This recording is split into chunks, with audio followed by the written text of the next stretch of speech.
আসসালামু আলাইকুম ভিউয়ার্স, জায়েজ কুকিং স্টুডিও থেকে আমি ফারজানা। আজ আবারও আপনাদের মাঝে এসেছি আরও একটি খুব সহজ, মজাদার আর দারুণ টেস্টি একটি রেসিপি নিয়ে। আজ করে দেখাবো কিভাবে খুব সহজে ঘরে রেস্টুরেন্ট স্টাইলে থাই স্যুপ বানিয়ে নেওয়া যায়।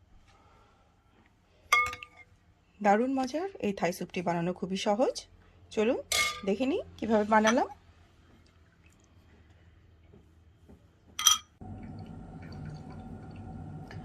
থাই স্যুপ বানানোর জন্যে আমি প্রথমে কিছু ইনগ্রেডিয়েন্টস তৈরি করে নিচ্ছি। এখানে আমি নিয়েছি 1 কাপ চিকেনের বুকের মাংস আর 1 কাপের মতো চিংড়ি।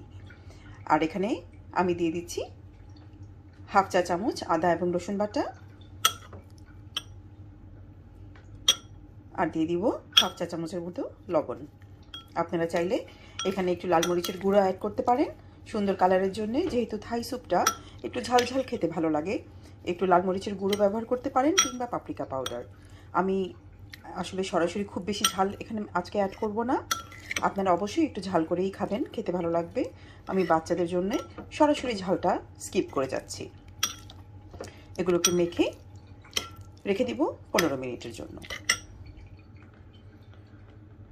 অন্যান্য উপকরণের মধ্যে আমি এখানে নিয়ে নিয়েছি প্রায় 1.5 কাপের মতো মাশরুম। এখানে যেহেতু এটা থাই স্যুপ, এই থাই স্যুপ তৈরি করতে আমাদেরকে লেমন গ্রাস অবশ্যই লাগবে। লেমন গ্রাস ছাড়া থাই স্যুপের অরিজিনাল স্বাদ বা ফ্লেভার কিছুতেই আসবে না। আমাদের দিতে হবে কাঁচামরিচ। এখানে আমার কাছে সবুজ কাঁচামরিচটা আছে, আমি এটা নিয়েছি। সাথে যদি লাল মরিচ দেওয়া যায় দেখতে খুব ভালো লাগে। কয়েক টুকরো আদা দিতে হবে। এখানে আমি 4-5 টুকরো আদাকে একটু এরকম চিকন করে স্লাইস করে নিয়েছি। থাই স্যুপে চাইনিজ যে জিঞ্জারটা সেটা দিলে বেশি ভালো লাগে, আপনারা চাইলে ওটা ব্যবহার করতে পারেন। আমার কাছে ছিল না, তাই আমি নর্মাল আদাটাই ব্যবহার করছি। এটা হচ্ছে লেবুর খোসা। লেবুর খোসাকে আমি একটু পিলার দিয়ে পিল করে ছোট ছোট 2-3 টুকরা নিয়ে নিয়েছি। খোসাটাই ব্যবহার করতে হবে, এতে করে ফ্লেভারটা আসবে, তিতা লাগবে না। এখানে আমি নিয়ে নিয়েছি কিছুটা চিকেন স্টক। এটা বাজারের কেনা চিকেন কিউবকে আমি একটু হালকা কুসুম গরম পানিতে গুলিয়ে নিয়েছি। 1 কাপের মতো আছে এখানে। আপনারা চাইলে চিকেন স্টক ঘরে তৈরি করে নিতে পারেন কিংবা এটাকে স্কিপও করতে পারেন। আমার এখানে প্রয়োজন হবে খানিকটা সয় সস, চিলি সস, একটু হট সস বা চিলি সস যেটাই আপনারা ব্যবহার করেন, যেহেতু থাই স্যুপ একটু ঝাল হয়ে থাকে। আর এখানে আমার দিতে হবে একটু টমেটো কেচাপ। ব্যাস হয়ে গেল। ভুলে গেছি, আরেকটা ইনগ্রেডিয়েন্টস রয়ে গেছে। আমাকে দিতে হবে সামান্য চিনি। আর স্যুপটাকে ঘন করার জন্যে আমি এখানে একটু গুলিয়ে নিয়েছি কর্নফ্লাওয়ার। আমি 2 টেবিল চামচ কর্নফ্লাওয়ারকে সামান্য পানি দিয়ে গুলিয়ে নিয়েছি। সেটা আন্দাজ বুঝে একটু একটু করে অ্যাড করতে হবে। প্রথমেই একটি বড় কাচের বোলে আমি এখানে 4 কাপ পানি নিয়ে নিয়েছি। এখানে এই বাটিতেই আমি উপকরণগুলোকে একে একে সবগুলো দিয়ে দিব। কাঁচামরিচটা বাদে সবগুলো আইটেম আমি এখানে দিয়ে দিচ্ছি।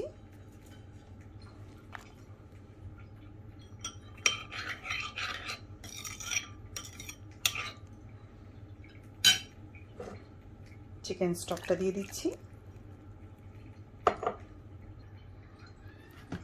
1 টেবিল চামচ পরিমাণ চিনি দিয়ে দিচ্ছি।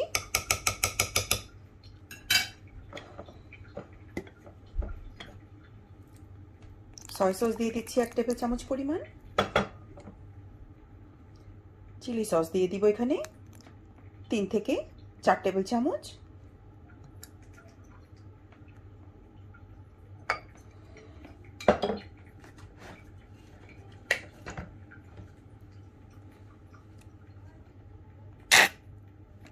এটা হচ্ছে টমেটো কেচাপ।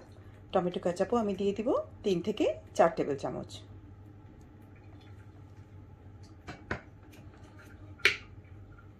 এখন এখানে অ্যাড করব 2টো ডিমের কুসুম। এখানে ডিমের সাদা অংশটা আমি নিব না, সাদা অংশটায় এই স্যুপের কালারটি ভালো হয় না।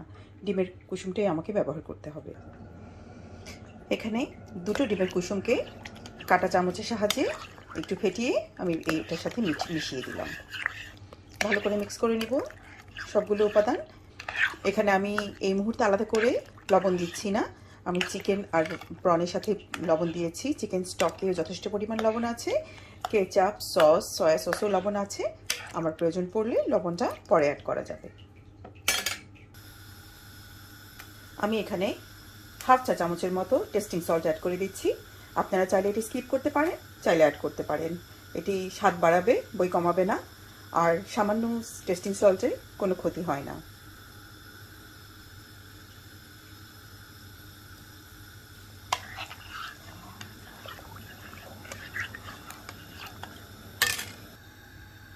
চুলায় প্যান বসিয়ে দিয়েছি। এতে 2 চামচ রান্নার তেল দিয়ে দিয়েছি। তেলটা গরম হয়ে এসেছে। এর মাঝে এখন ম্যারিনেট করে রাখা চিকেন আর প্রনগুলোকে দিয়ে সামান্য ভেজে নেব।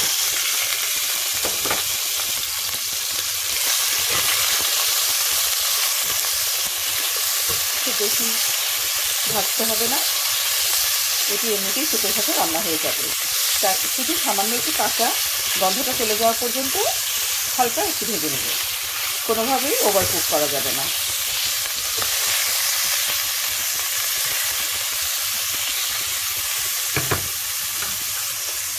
ব্যাস হয়ে গেল।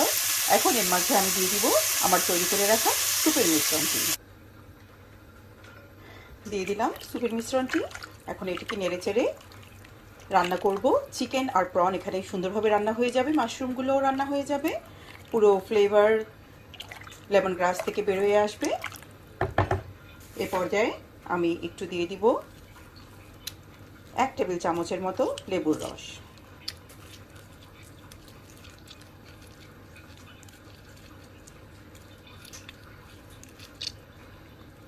ব্যাস,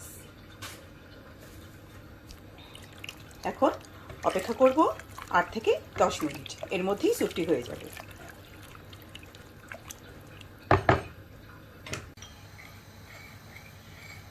থাই স্যুপ প্রায় হয়ে এসছে। এই পর্যায়ে দিয়ে দিচ্ছি 2টো কাঁচামরিচ, একটু মাথাটা চিড়ে দিলাম। আর দিয়ে দিচ্ছি গুলিয়ে রাখা কর্নফ্লাওয়ারগুলো একটু ঘন করার জন্য।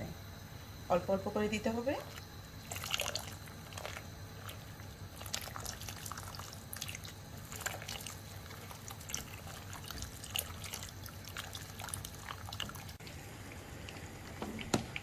হয়ে গেছে ভীষণ মজার থাই স্যুপ। একদম রেস্টুরেন্ট স্টাইলে খুব সহজে নিজের ঘরেই তৈরি করে নেওয়া। আমি স্যুপটিকে একটি বলে তুলে।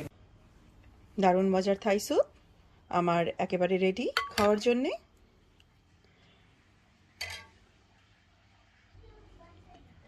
আমি একটি স্যুপ বাউলে আপনাদেরকে তুলে দেখাচ্ছি। দারুণ সুন্দর ফ্লেভার লেমন গ্রাসের। ভিউয়ার্স, আশা করি আমার আজকের এই রেসিপিটি আপনাদের ভালো লেগেছে। যদি ভালো লেগে থাকে অবশ্যই বাসায় ট্রাই করে আমাকে কমেন্ট বক্সে জানাবেন কেমন লাগলো রেসিপিটি। আর আমার চ্যানেলে গিয়ে আমার চ্যানেলটিকে লাইক, শেয়ার এবং সাবস্ক্রাইব করার অনুরোধ রইল। ফিরে আসবো আরও একটি রেসিপি নিয়ে। আসসালাম।